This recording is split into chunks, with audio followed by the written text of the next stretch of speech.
Hola, soy la Basmati de nuevo con vosotros. Hoy para hablaros de Göbekli Tepe, que ya os he hablado, pero hoy os voy a hablar más en profundidad. Pues es muy interesante y además de eso se han descubierto cinco,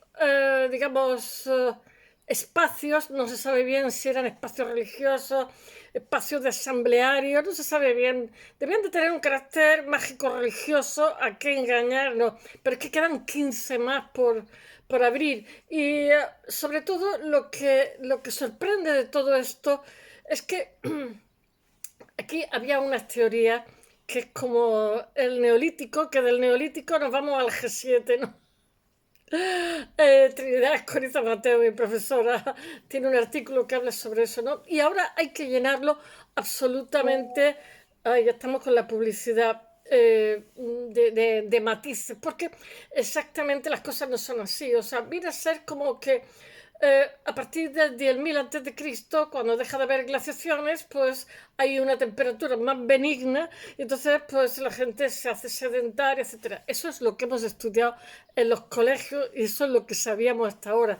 Té, chocolate y café, pero era todo como muy determinista, muy lineal. O sea, dadas las premisas, allá en la conclusión, como si fuera algo automático que toca un botón. Y por lo visto, eso no fue así. Y para muestra, un botón. Pero es que además Göbekli Tepe no es. Göbekli Tepe significa en turco como un montecillo, un repechillo así, barrigón, una colina barrigona, por decirlo de alguna forma, un cerrillo que diríamos aquí en Andalucía, ¿no? Un cerro barrigón, ¿no? Y que no era en absoluto eh, eh, natural, sino que estaba hecho por la mano humana. Bueno, voy a empezar desde el principio. Bueno, mirad, vamos a ver, ¿por dónde empezaría yo?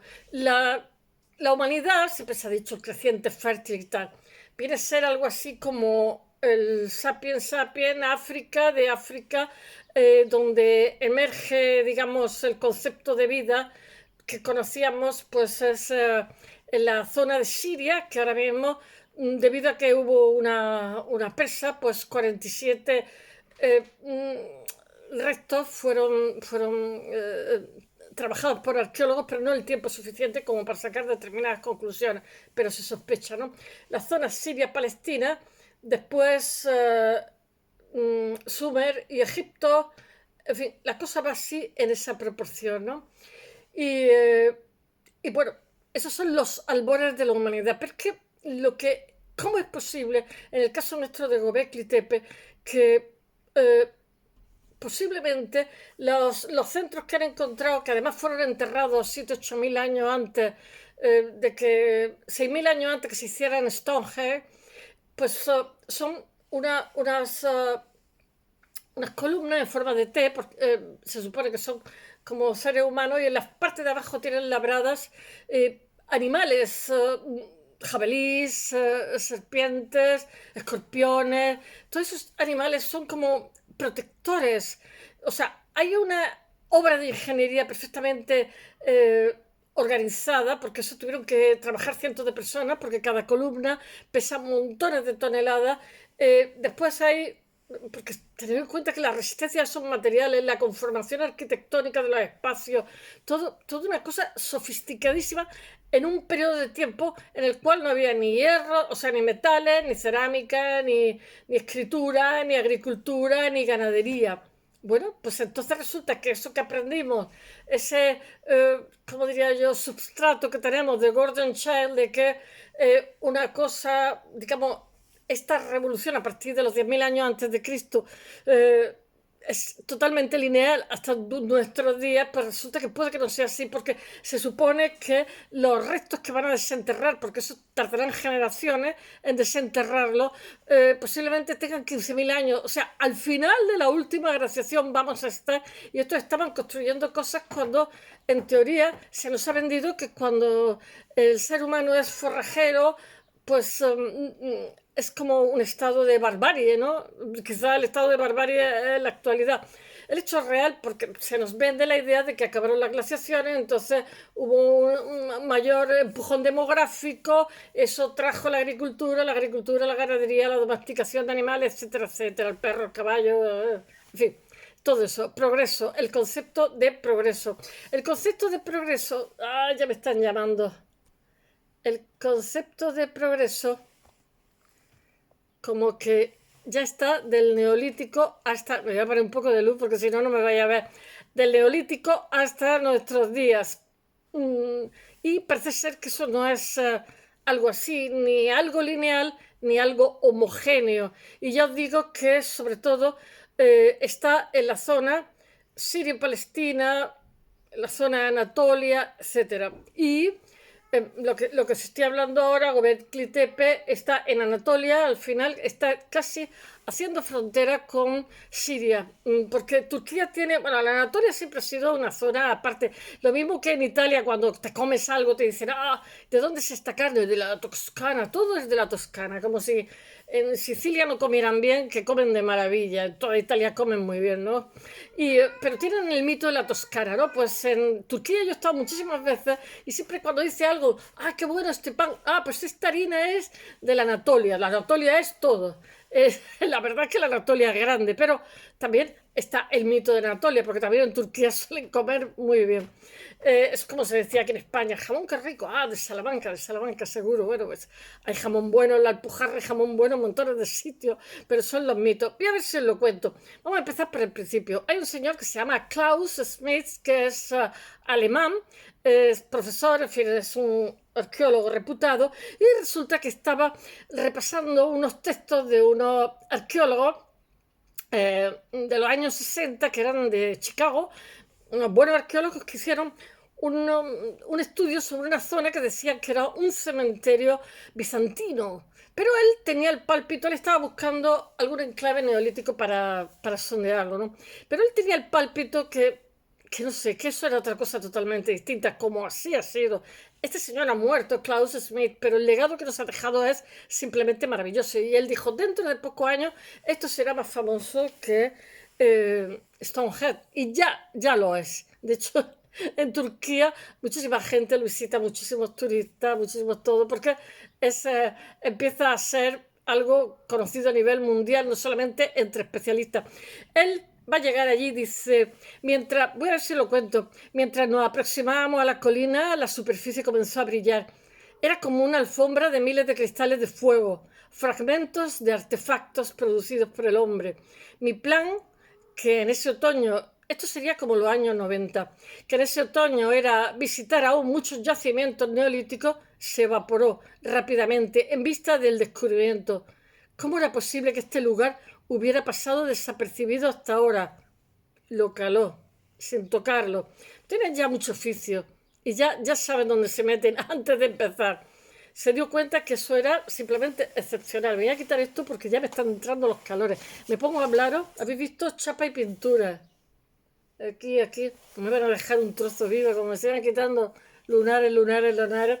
Bueno, esto ocurre en octubre de 1994. Desde entonces hasta que muere, él va a ser me parece que en el 2000 o cosas así, él va a tener unos patrocinadores, tiene unos patrocinadores de lujo. De todas formas, ahora mismo quiere estar allí trabajando, porque sabéis que se trabaja, digamos, por campañas y después a lo mejor trabaja una campaña de 2 meses, pero se pasan 10 meses inventariando, entre comillas, todo lo que han recogido, organizándolo, pegándolo, haciendo informes, etcétera. Eso tiene un trabajo de chino.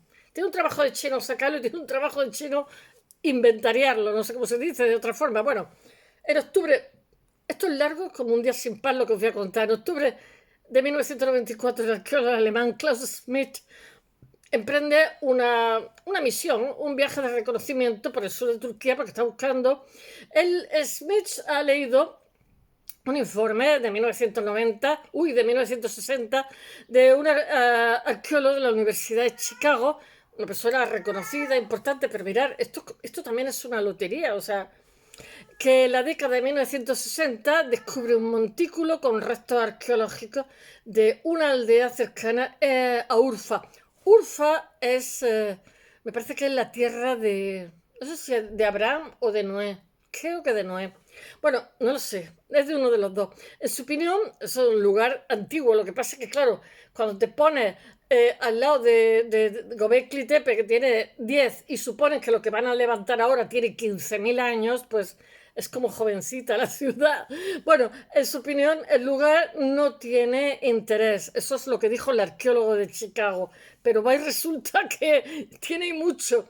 Y solo destaca la presencia de algún cementerio medieval y varios artefactos de Siles. Pues anda que tenía el ojo un poco con catarata. Bueno, pero Schmidt le echa el ojo, tiene una corazonada y quiere comprobarlo sobre el terreno. Lo que os he dicho antes es que ahora mismo lo que están desenterrando en esas campañas de 2 meses son alumnos, o estudiantes de arqueología que han terminado su grado o que están haciéndolo, tanto turcos como alemanes, y aquello se llena, pues claro, tiene un interés que no quiero. Es duro, el trabajo de campo es duro. Smith y su equipo empiezan a buscar en el lugar sin éxito. Dice, nos detuvimos sin ver rastro arqueológico alguno, solo las huellas de los rebaños de ovejas y cabras. Al fin, a 14 kilómetros de la ciudad de Sanliurfa, como os he dicho, hallan un montículo que se dijo el Klaus Smith, esto no es natural, eso lo ha hecho el hombre, que los lugareños le llaman Göbekli Tepe, que es colina panzuda, algo así, un cerro panzón. Y Smith se da cuenta enseguida de que el montículo es totalmente, o sea, no es natural, sino el resultado de la actividad humana. No saben por qué hacían como estos círculos mágicos. En el caso de Klaus Smith, mirad, esto está en ciernes, no sabemos. En el caso de Klaus Smith dice que es, antes que nada fue la religión. Antes, porque claro, nosotros estudiamos y está bien, ¿no? Los modos de producción, etcétera. O sea, desde un punto de vista materialista, ¿no? Decimos, ¿cuáles son los modos de producción en el, yo qué sé, en el neolítico? Pues hay, yo qué sé, una serie de características: sedentarización, domesticación, agricultura, ta. Bueno, no, pues no. En esta época se movilizan cientos de personas y se movilizan sin haber agricultura o con una agricultura muy incipiente. No sabemos cómo se organizaban, porque para llevar a cabo estas construcciones necesitaron de muchísimos brazos, de muchísimo ingenio y de muchísimo de todo. No me acuerdo qué arqueólogo dice que esto es como si de pronto te encuentras que con una navaja suiza han hecho un Boeing 727 hace 10.000 años. Porque tener en cuenta que esas construcciones requieren, porque además están perfectamente alineadas astronómicamente, bueno, o sea, requieren una serie de conocimientos que en esta época ni de bromas, estamos en los albores de la humanidad. Bueno, en su superficie, entonces lo que pasa es que estos yacimientos generan más preguntas que contestaciones, porque cuanto más cosas se descubren, más, y además estaba repleto de restos arqueológicos, de hachas, de todo, de buriles, de toda la vida y por haber. Bueno, en la superficie de este lugar de Göbekli Tepe ya lo que pasa es que se encuentran fragmentos dispersos de piedra caliza, gran cantidad de, ¿cómo se llama?, de astillas de sílex. Ya sabéis que el sílex me parece que son restos de mineral de antiguos corales que se han mineralizado, creo, no estoy segura, ¿eh? Cuando veis las flechitas estas antiguas son siles. El sile lo puedes tallar fácilmente y es muy cortante. Se utilizaba como cuchillo, se utilizaba para quitar la piel a los animales, se utiliza como punta de flecha, etcétera. Dice, mientras nos aproximábamos a las colinas, la superficie comenzó a brillar, como os he dicho, era como una alfombra de miles de cristales de fuego, fragmentos de artefactos producidos por el hombre. Bueno, en cuestión de minutos lo que pasa es que se hizo evidente la importancia del sitio, del descubrimiento. Este ya era, el Klaus Smith era perro viejo, no necesitó ni muchas muestras ni muchas cosas para saber dónde estaba. Bueno, los arqueólogos pronto tropezaron con fragmentos de grandes bloques tallados que lo que pasa es que también identifican las esculturas, ¿no? Porque tienen unas esculturas muy curiosas en las bases de estas columnas gigantes de piedra. Os he dicho que tienen animales todos, pero animales todos muy peligrosos.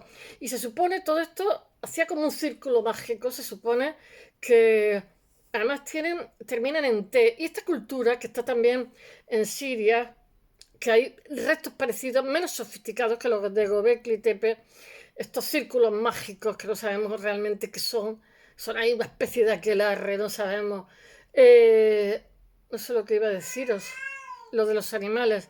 Bueno, es que ellos le quitaban los cráneos a los seres humanos. Entonces, se supone que las columnas son individuos, porque son columnas en T, que para mover eso, una risa, ¿eh?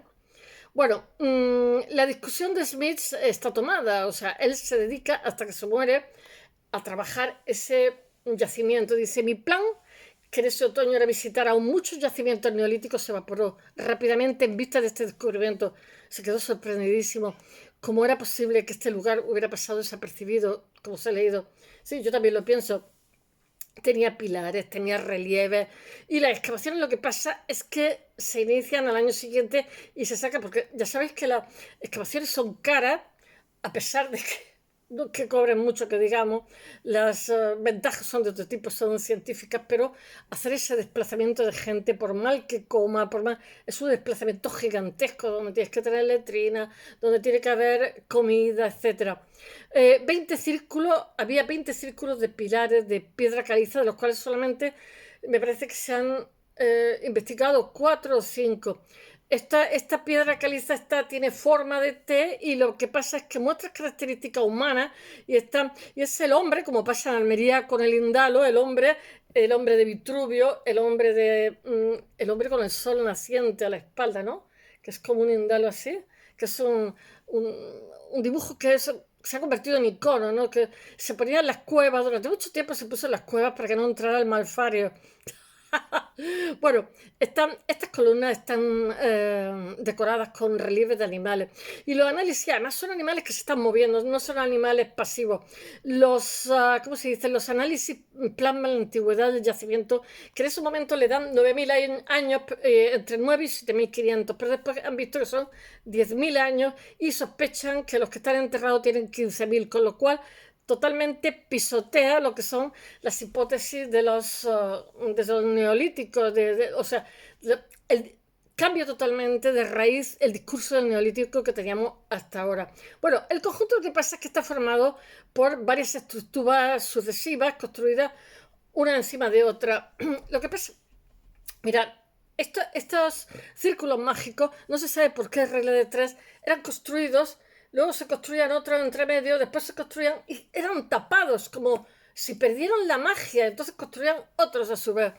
Y entonces, claro, tener en cuenta que para investigar todo esto tienes que quitar toneladas de aluvión que ha ido cayendo de 10.000 años para acá o de 7.000 años para acá, que son muchos. Bueno, aunque todavía no es posible establecer una secuencia cronológica de lo que ocurrió allí, una secuencia clara, resulta evidente que hay una fase más antigua y que son las de los pilares más sofisticados de lo que se conoce ahora. Se conoce un tercio, porque han hecho, ¿cómo se dice?, indagaciones electromagnéticas.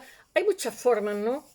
Hay unas que son lanzar como magnetismo, no sé qué cosa, y entonces te lo devuelves como si fuera un radar. Y quedan 10, 15 estructuras más, o sea, una locura, o 10 estructuras más, muchísimas, son grandes.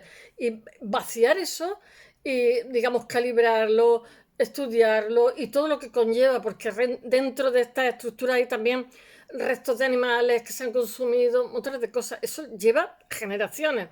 Bueno, pero de lo que se lleva hasta ahora, de las 5, las 4 o 5, es que no quiero deciros 4 porque a lo mejor son 5, no quiero deciros 5 porque a lo mejor son 4. De las estructuras que hay hasta ahora mismo, las más sofisticadas son las más antiguas. No sabemos, por lo visto se enmeraron mal. Tengo los libros en el suelo y los estoy pisando porque los estoy arreglando.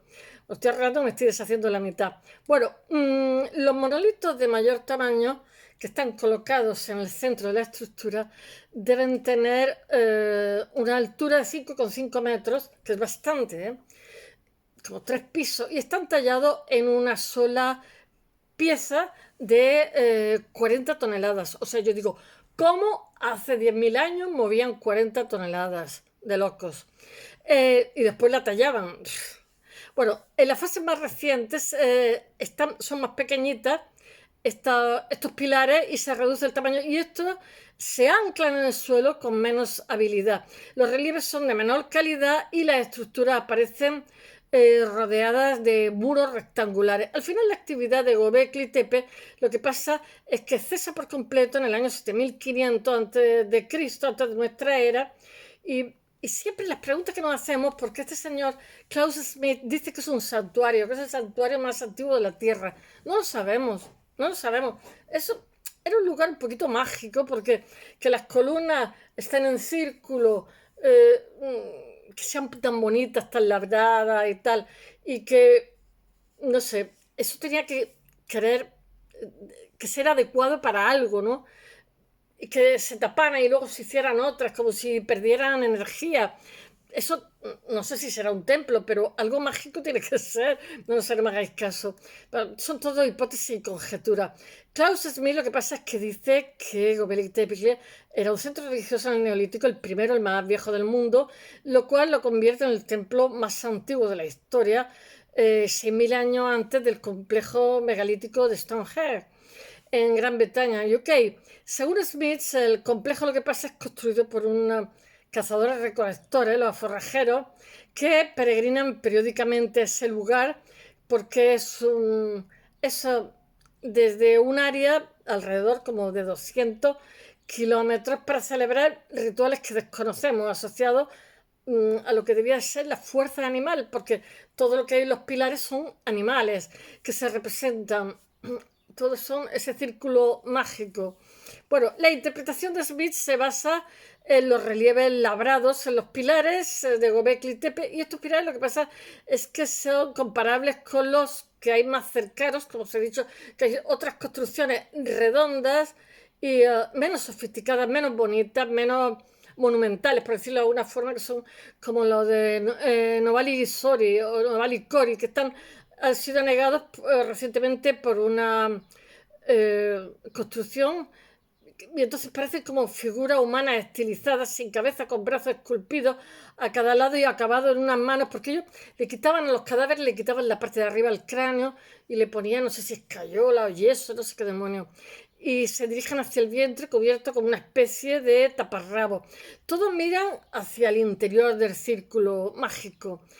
Según Klaus Schmidt, representan el inframundo, a saber, la falta de cabeza, como os he dicho, se relaciona con la costumbre que tiene esta gente de retirar los cráneos de las sepulturas. El enterramiento de la escultura, de la estructura, lo que pasa es que es un interrogante total, que no tenemos contestación y que no sé si tendrá contestación. Me imagino que se aproximarán un poquito a lo que fue esta gente conforme vayan desenterrando más estructuras, pero ya os he dicho que pasará mucho tiempo. ¿Perdían el poder espiritual estos círculos mágicos o la ceremonia estaba asociada a algún tipo de prohombre o de personaje de la tribu, como el jefe de un clan o algo así, que cada vez decidían construir uno nuevo? Klaus Smith lo que pasa es que piensa que Göbekli Tepe cambia la comprensión del desarrollo del neolítico totalmente, cambia el discurso frente a la tesis convencional de que la invención de la agricultura propicia el paso de un modo de vida sedentario. Smith considera que el caso de Göbekli Tepe, el motor del cambio es la religión como factor de cohesión. Yo también lo pienso. Y no sé si religión, no sé, una forma común, una coiné de ver la vida, de ver la naturaleza, de ver, no sé, una conciencia distinta, un mundo simbólico, una cosmovisión diferente.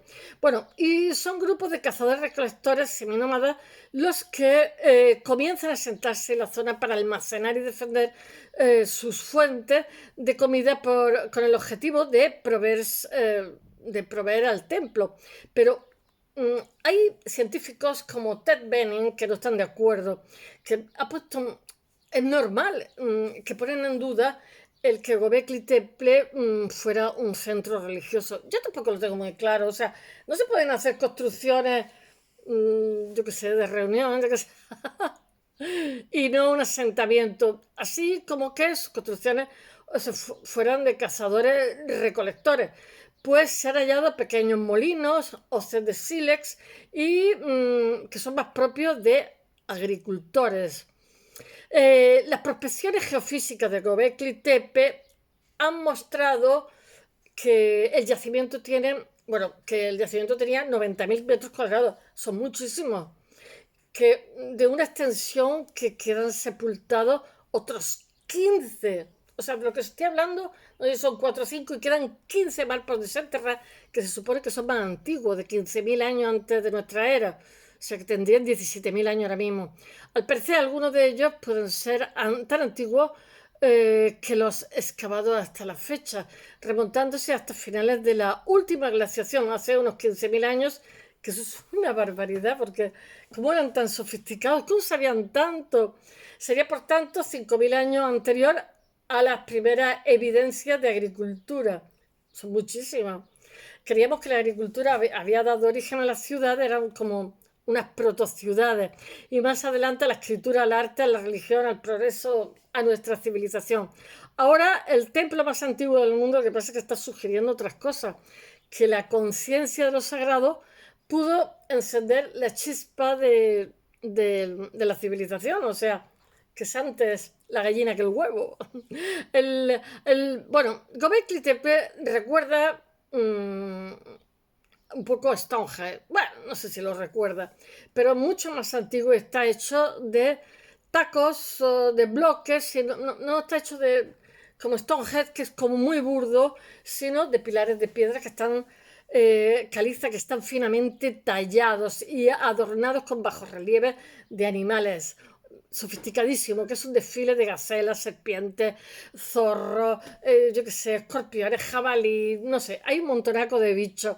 Bueno, el conjunto es construido hace 11.600 años, 6 milenios antes de la gran pirámide de Keops, de Khufu o Khufu, porque Keops es como lo llamaban los griegos, y contiene el templo más antiguo conocido hasta ahora. De hecho, Göbekli Tepe es el ejemplo más antiguo conocido fuera de la arquitectura monumental, la primera estructura levantada por el ser humano y con una envergadura y una complejidad, una sofisticación bastante mejores que una choza, que es lo que había en aquella época, el que tenía choza.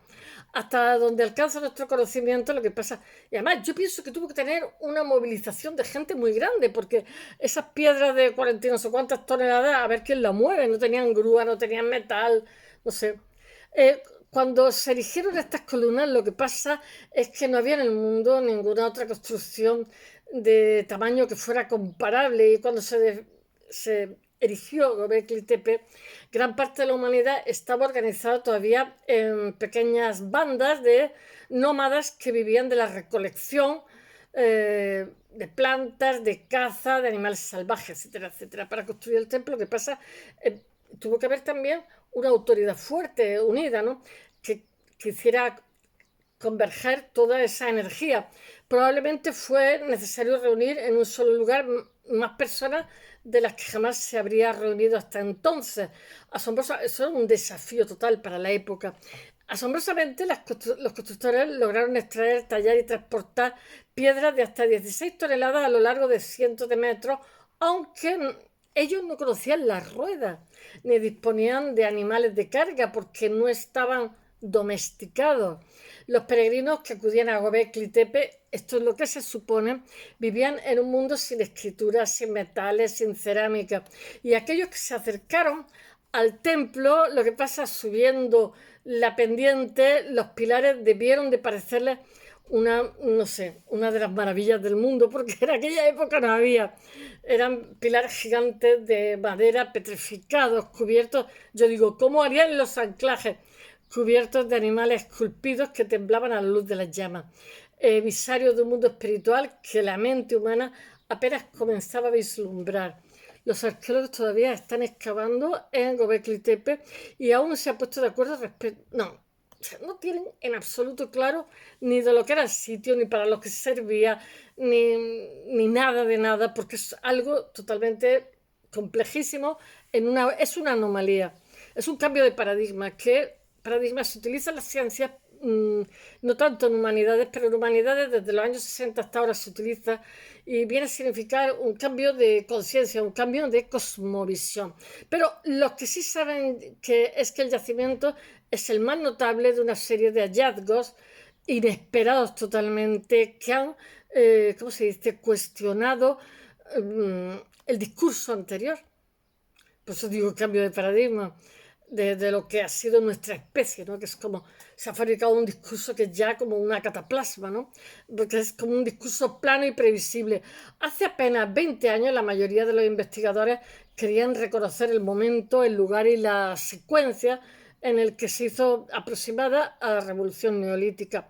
La crucial transición que hay entre el conjunto del el nacimiento de la agricultura, determinante para lo que es para que el sapiens sapiens dejara atrás los grupos dispersos de cazadores y recolectores para empezar a formar parte de poblados agrícolas y de protociudades, y a partir de ahí sociedades tecnológicamente avanzadas con grandes templos, torres, reyes y sacerdotes que regían el trabajo de sus súbditos y registraban sus hazañas por escrito. Pero en los últimos años, realmente, nuevos descubrimientos, entre los que se encuentra Göbekli Tepe, pues han tambaleado lo que era este discurso, yo qué sé, histórico, y han obligado a los arqueólogos a replantearse sus puntos de vista.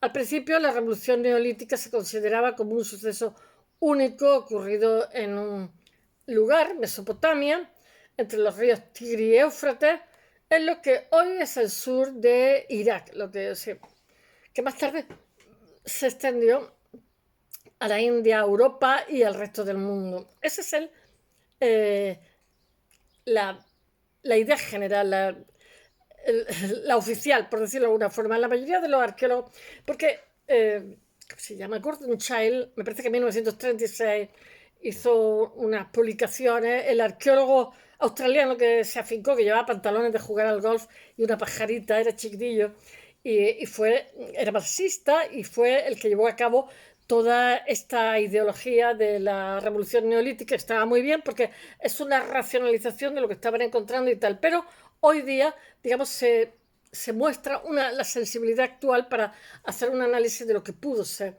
La mayoría de los arqueólogos creían que ese florecimiento súbito de la civilización había sido propiciado en gran medida por cambios climáticos. Ahora estamos en fase de cambio climático.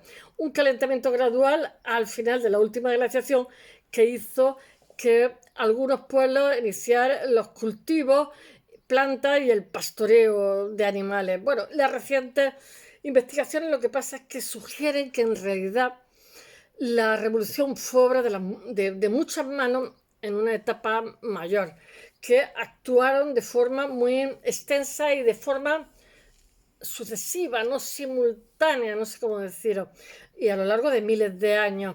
Además, es posible que su motor no fuera el medio ambiente, sino algo diferente. Göbekli Tepe, primero de todos estos lugares de peregrinaje, lo que sugiere al menos es que a los arqueólogos es que trabajaban allí, es que el sentido humano de lo sagrado fue antes de lo que conocemos de civilización, y quizás también fue el factor de cohesión que hizo que todos estos grupos humanos se unieran en busca de un objetivo común, por decirlo de alguna forma.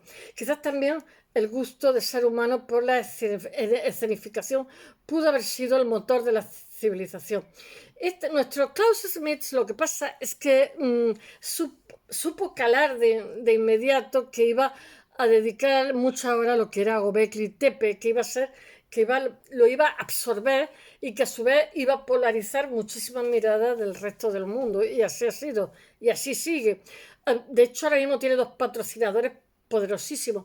Actualmente, bueno, los patrocinadores son el Instituto Arqueológico Alemán, que tiene un acrónimo que es DAI, y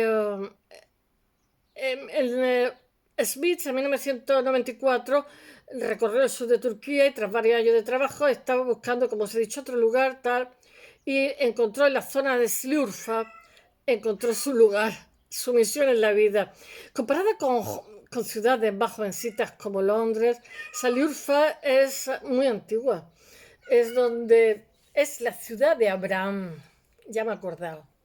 Y bueno, Smith había ido a este sitio, a la ciudad, para localizar yacimientos que permitieran comprender absolutamente mejor el neolítico. Lo que pasa es que a cuyo lado incluso Saliurfa, bueno, Saliurfa, Göbekli Tepe al lado de Saliurfa, Saliurfa parece joven.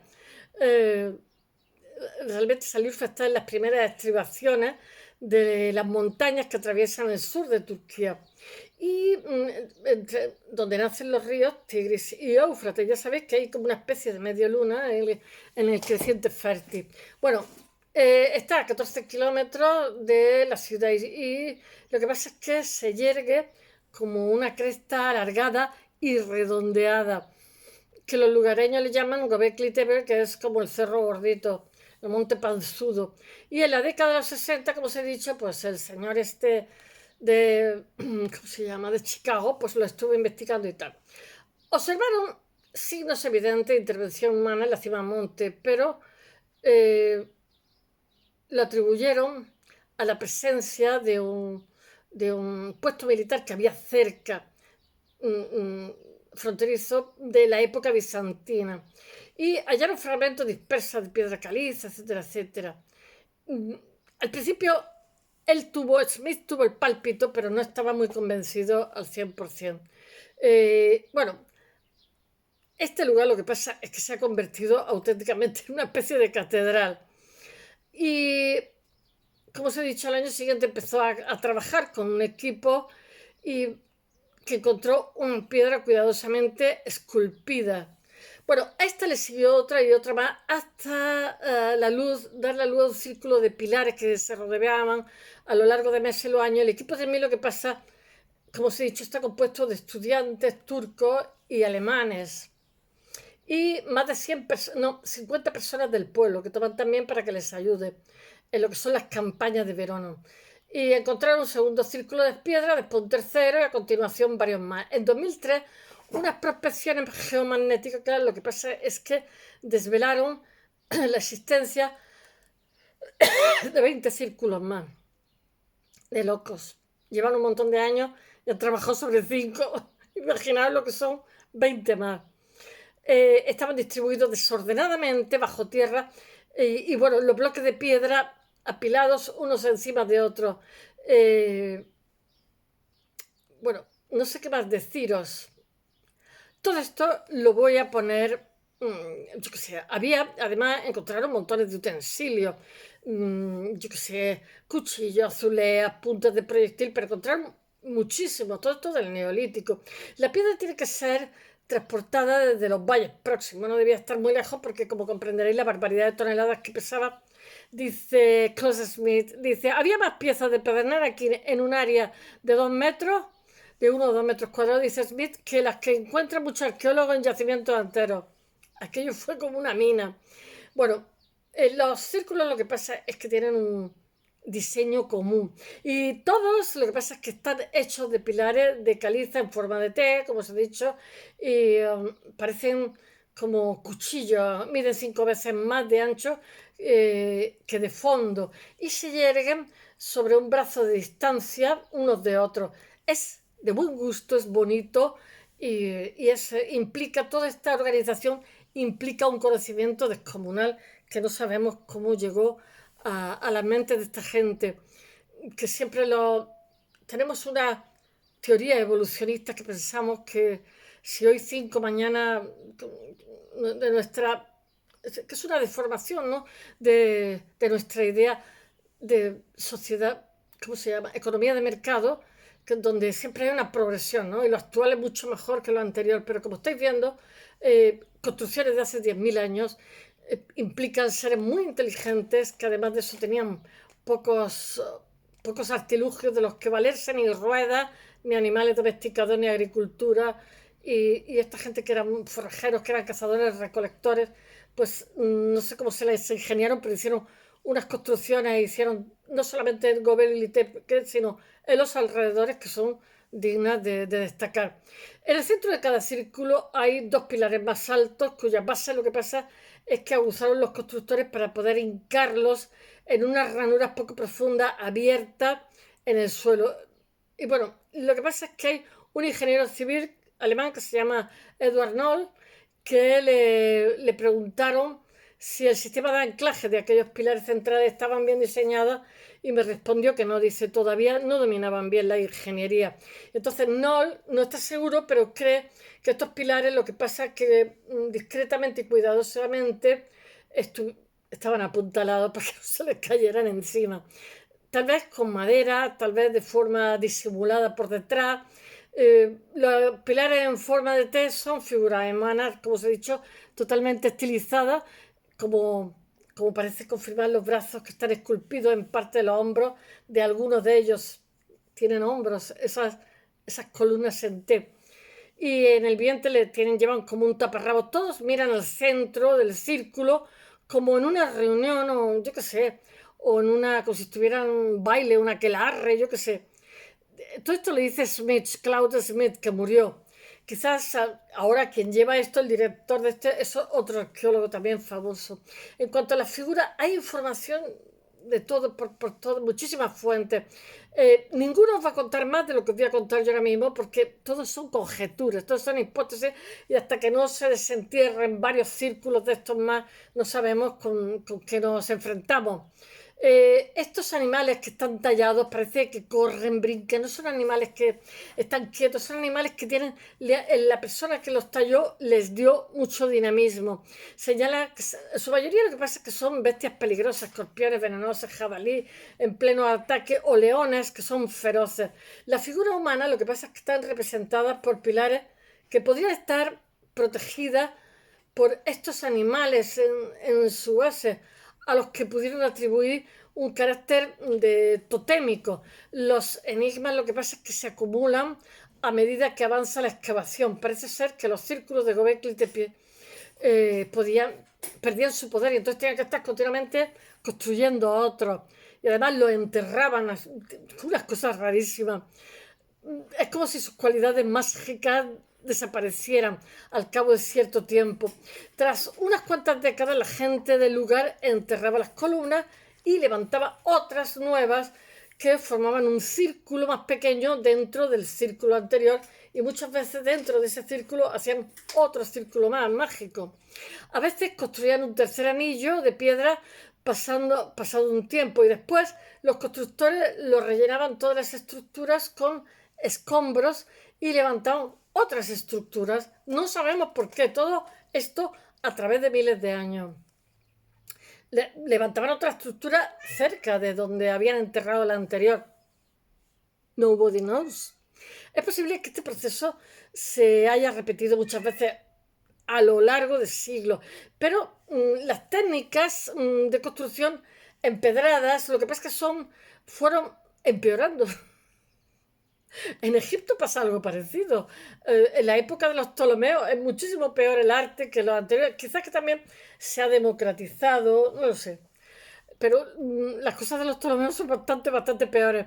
Los primeros círculos mágicos aquí de Göbekli Tepe son los más grandes y los de mayor complejidad técnica y artística. Con el paso del tiempo, los pilares fueron haciéndose cada vez más pequeños y sencillos y anclándose en el suelo con menos habilidad. Parece ser que finalmente la actividad cesó completo en el 8200, pues lo enterraron todo y aquí no ha pasado nada. 25 círculos mágicos de locos. Y Göbekli Tepe se desmoronó, se quedó en silencio y no volvió a levantarse hasta el 1990, que empezaron a desenterrarla, y lo que te rondaré morena porque no sabemos lo que hay ahí. Tan importante es lo que han hallado los investigadores como lo que no han hallado, porque en realidad cada vez que hallan algo, lo que pasa no es que contestan las preguntas, sino que generan otras preguntas. No hay ningún indicio de asentamiento en los alrededores, o sea, no es una ciudad, ni un pueblo, ni una aldea. Seguramente fueron necesarios cientos de personas para tallar y levantar los pilares, porque no había agua en el lugar y la corriente más cercana estaba a unos 5 kilómetros. O sea, alguien tendría que llevarles de comer. En fin, los trabajadores debieron de necesitar un sitio donde vivir, pero las excavaciones no han sacado a la luz la menor señal de muros, hogueras, hogares, casas, ningún tipo de estructura. Debe ser que no comían esta gente, que Smith haya podido interpretar como si fuera algo doméstico, un asentamiento. También tuvieron que comer, pero no hay indicios de agricultura. la agricultura en este momento es incipiente. Smith tampoco ha encontrado restos de cocina ni de fuego donde se cocinara. Era un centro puramente ceremonial. Si alguna vez vivió alguien en este lugar, debió de tratarse de personal del templo, sacerdotes, a juzgar, porque Smith dice que es un templo y que lo primero en la humanidad no fue tanto la revolución neolítica, o quizás que la revolución neolítica se dio primero una revolución religiosa, un cambio de paradigma, como se ha dicho. A juzgar por los miles de huesos de gacela y uros que se han encontrado, los trabajadores debieron de alimentarse, debieron de ser surtidos por unos terceros que cazaban y les llevaban comida de caza. O sea, le llevaban remesas de carne que estaban enviadas con regularidad desde lugares distantes para canalizar con éxito todo este complejo esfuerzo. Debieron de ser necesarios organizadores, supervisores, pero hasta ahora no se ha observado indicios de una jerarquía social, no hay un enterramiento en un sitio especial, ni no se han descubierto zonas reservadas a los más ricos, teniendo en cuenta que las clases sociales emergen un poquito en el neolítico, ni ajuares funerarios más ricos, propios de la élite, ni rastros de que la dieta de alguno fuera mejor que otro. Dice Smith, eran forrajeadores. Nosotros decimos forrajeros, refiriéndose a la gente que recogía plantas y cazaba animales salvajes. Nuestra imagen de los pueblos forrajeros siempre ha sido de grupos pequeños y móviles, formados por algunas decenas de individuos. Creíamos que no podíamos construir grandes estructuras permanentes porque tenían que desplazarse constantemente en pos de sus recursos. Pensábamos que no podían mantener castas separadas de sacerdotes y artesanos porque no les era posible transportar los suministros adicionales necesarios para uno y otro. Pero aquí está Göbekli Tepe, donde sí que lo hicieron. Bueno, descubrir que, como he dicho antes, que unos cazadores recolectores habían sido capaces de hacer Göbekli Tepe es como saber que alguien había fabricado un Boeing 747 con una navaja suiza aproximadamente, porque siempre se piensa que no hay nada por relación espontánea, o sea, tiene que haber unas premisas, ¿no?, que quizás desconozcamos. Göbekli Tepe se presenta a la vez como un heraldo del mundo civilizado que está por venir y que todavía no ha llegado, y el último símbolo de un pasado nómada a punto de desaparecer. La proeza fue totalmente asombrosa, pero es fácil comprender cómo la llevaron a cabo y lo que significaba. Dice, dentro de 10-15 años, dice el Klaus Smith, Göbekli Tepe será más famosa que Stonehenge, y con razón, ya lo es. Ya han pasado de 1995 a 2024, han pasado 29 años. Klaus Smith, aunque haya fallecido, tu obra permanece. Bueno, sobre Göbekli Tepe planea el espíritu de Gordon Childe, como os he dicho, el australiano afincado en UK, que era un hombre totalmente expansivo, apasionado. Era un marxista convencido que solía vestir pantalones de golf, como os he dicho, pajarita, era pequeñito. Y también fue un arqueólogo de los más influyentes del siglo pasado, porque lo que hacía era sintetizar lo que decían los demás y él encima le aportaba una idea nueva. Gracias a su gran capacidad de síntesis, lo que pasa es que interrelaciona todo el conocimiento que hay en la época, todos los datos incorrectos de todos sus colegas, proponiendo nuevos métodos de interpretación de la prehistoria basado en el materialismo histórico. También propuso nuevos conceptos, el más famoso de ellos, la revolución neolítica, como os he dicho, que fue acuñado en 1920. Yo creo que pensaba que era de 1936, 1920, el de la revolución neolítica. Dice, la revolución neolítica es un acontecimiento de vital importancia, el más grande de la historia de la humanidad, después del dominio del fuego. Bueno, dice, bueno, hoy el pensamiento de Gordon Childe, lo que pasa es que podría resumirse así. El Homo sapiens apareció en la escena hace 200.000 años. Durante los milenios que siguieron hubo por lo general muy pocos cambios y la especie siguió organizada en pequeños grupos de forrajeadores nómadas. Entonces tuvo lugar la revolución neolítica, que según Childe supuso un cambio radical cargado de consecuencias revolucionarias para el conjunto de la especie. Bueno, parte de la humanidad lo que pasa es que deja atrás el forrajeo y adopta la agricultura. Este hecho, en opinión de Child, lo que pasa es que genera nuevas transformaciones para cuidar los campos. Nuestros ancestros lo que pasa es que tienen que dejar de desplazarse porque si no, y asentarse allí, porque si no, otros lo explotarán, otros se darán cuenta de las potencialidades y le sacarán partido. Y entonces se desarrollan en periodo precerámico, en periodo cerámico, se desarrollan utensilios, se inventa la cerámica, etc.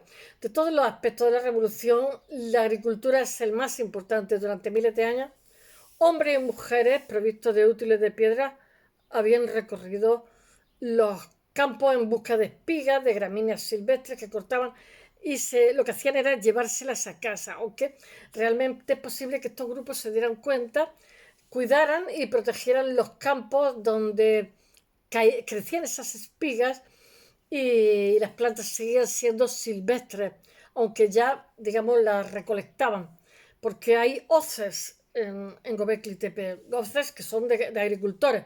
El trigo y la cebada silvestre, a diferencia de las variedades domésticas, lo que pasa es que producen semillas que caen en la planta en cuanto ésta está madura, lo que hace que sea imposible la recolección del grano en su grado óptimo de maduración. Desde el punto de vista genético, lo que pasa es que la agricultura de los cereales comienza cuando debió comenzar en esta época y además muy cerquita de Göbekli Tepe, cuando el hombre empieza a plantar extensas áreas de terreno con variedades mutadas que no dispensa la semilla, o sea, que dispensa la semilla madura. Aquí aparecen, yo que sé, campos de trigo, de cebada domésticos, que por decirlo de alguna forma esperan a los agricultores cosechen el grano. Bueno, en lugar de recorrer el entorno en busca de alimento, nuestros ancestros lo que pasa es que ya podían producir todo lo que necesitaban donde les hacía falta, lo que les permitió vivir juntos en campos más grandes. Y la población, dice Child, dice, solo después de la revolución, pero de forma inmediata, nuestra especie empezó a multiplicarse con verdadera rapidez. Bueno, en estas sociedades que eran más numerosas era fácil intercambiar ideas y las innovaciones tecnológicas y sociales empezaron a suceder a un ritmo frenético, acelerado, y floreciendo lo que es la religión, el arte, signos distintivos de la civilización, etc. Child, como la mayoría de los investigadores actuales, cree que la revolución se produjo por primera vez en el creciente fértil, el arco que hay del territorio que va desde hasta el nordeste hasta el sur de Turquía y sigue hacia el sudeste hasta el actual Irak, delimitado en el sur por el desierto de Siria, al norte por la montaña de Turquía. Es una franja de clima benigno, templado, en su ambiente inhóspito. Su extremo meridional, lo que pasa es que la confluencia de los ríos Tigris y Éufrates en el sur de Irak, que es el lugar donde floreció el reino de Sumer. Pero Sumer fue después que Siria y Palestina, hacia los 4000 años antes de nuestra era.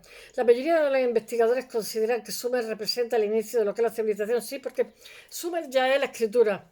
El arqueólogo Samuel Noah Kramer, del cual me compré su libro La vida empieza en Sumer, me compré también el Librani, que me cuesta trabajo leerlo, me lo leeré este verano, recogió esa argumentación, lo que hizo fue traducir muchos cantos sumerios, sumeriólogos, qué bonito, en la década de 1950, en su obra La historia empieza en Sumer. Pero incluso antes de que acabara el libro, la hipótesis ya estaba siendo cuestionada por otros colegas, por nuevos hallazgos en el otro extremo del creciente fértil, que es el occidental.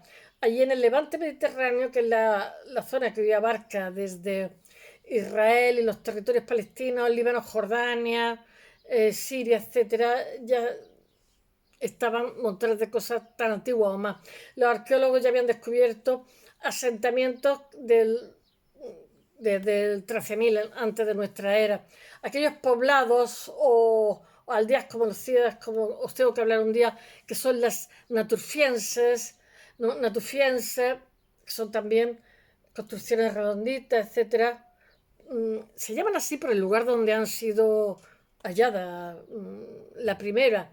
Se extendieron por todo lo que es el Levante, la zona de Siria, de la última, hacia el final de la última glaciación, durante un periodo en el que el clima de la región era volvió a ser benigno, cálido y húmedo, que es perfecto para las plantas. El descubrimiento de la cultura natufiense, lo que pasa es que fue la primera objeción a la revolución neolítica de Gordon Childe.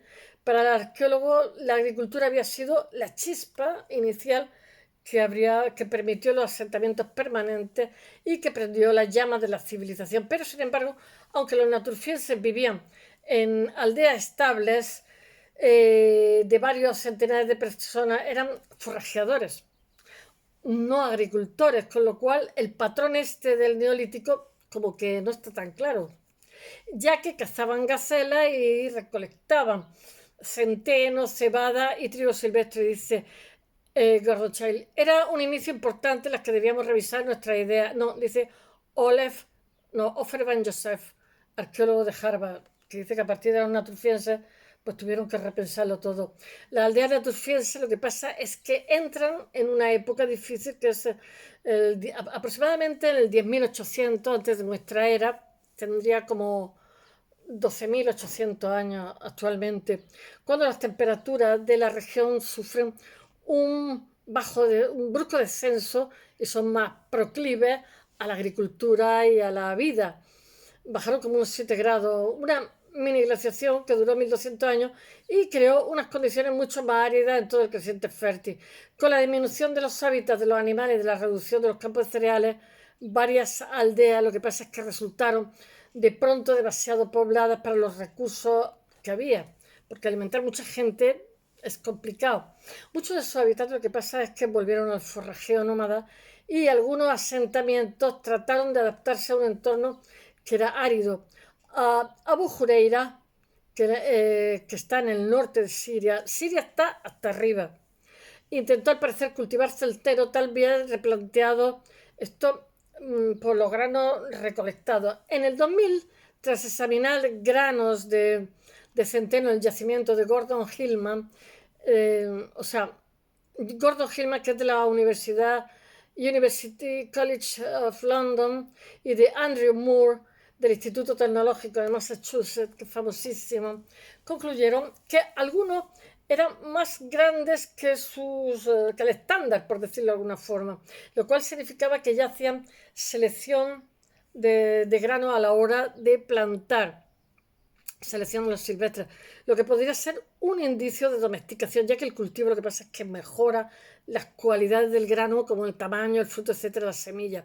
Van Joseph y otros investigadores lo que pasa es que se convencieron de que los lugares cercanos como Mureybet y Hotel Caramel,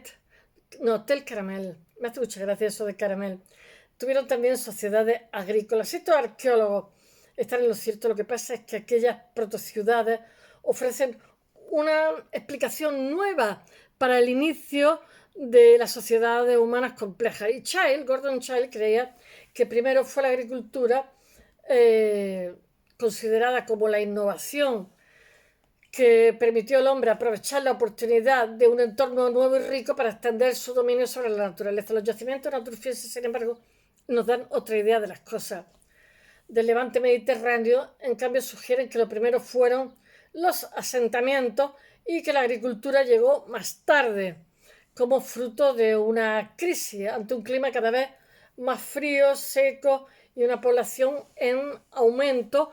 Los habitantes, lo que pasa de la época, tuvieron que ser más competitivos. De estas épocas fértiles que quedaban, pensaron, según Bar Yosef, si nos movemos, que apellido tan hebreo, vendrán otros a aprovechar nuestros recursos. Lo mejor para sobrevivir es quedarnos donde estamos y explotar nuestro territorio.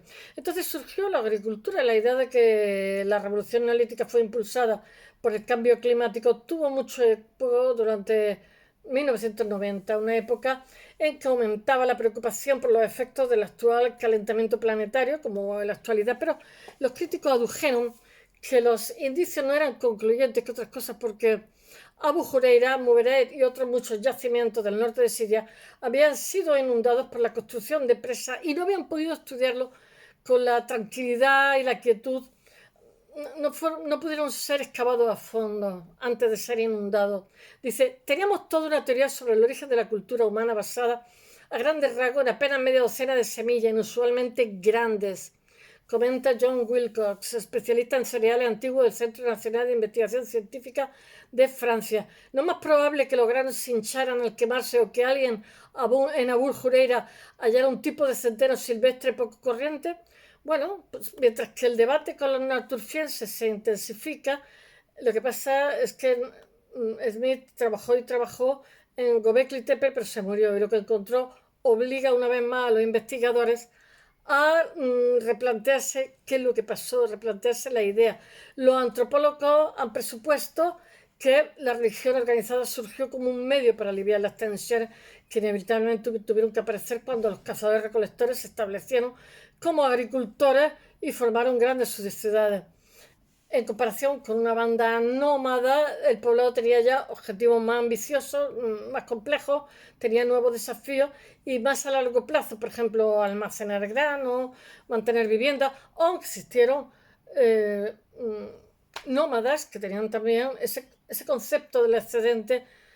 Ha quedado totalmente abatido porque ellos tenían también sus reservas, aunque no fueran labradores y fueran sedentarios.